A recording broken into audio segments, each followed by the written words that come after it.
Hello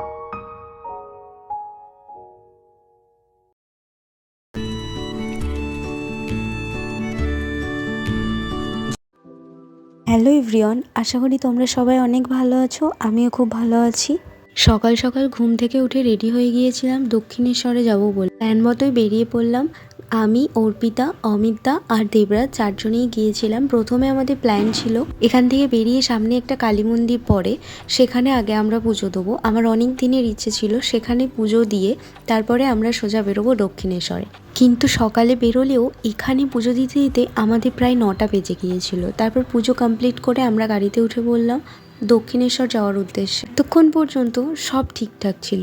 হঠাৎ এই বৃষ্টিটা এসে আমাদের সবার মনে একরাশ দুঃখ নিয়ে চলে এলো। এতটাই বৃষ্টি হচ্ছিল যে কিছুতেই বৃষ্টি থামতেই চাইছিল না। মনটাও খুব খারাপ হয়ে গেল।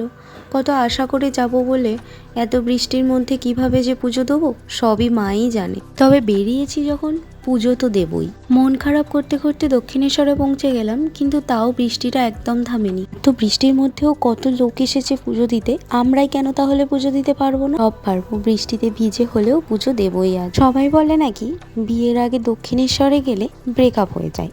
এই প্রথাটাকেই নষ্ট করতে আমি আর দেবরাজ দুজনেই চলে গিয়েছিলাম দক্ষিণেশ্বরে বিয়ের আগে, আর সেখানেই মানসিক করে এসেছিলাম যে বিয়ের পর পুজো দেব। এমন কথা তেমন কাজ, আজ আমাদের বিয়ের 1 বছর হয়ে গেল আর আমরা মায়ের কাছে পুজো দিতে চলে গেলাম। সবাই যেই কথাটা বলতো না, আমি সবসময় এর বিতর্কে থাকতাম। কেন জানো তো? কারণ আমি একটা জিনিস জানি, ভগবান কখনো কারোর খারাপ চাইতে পারে না।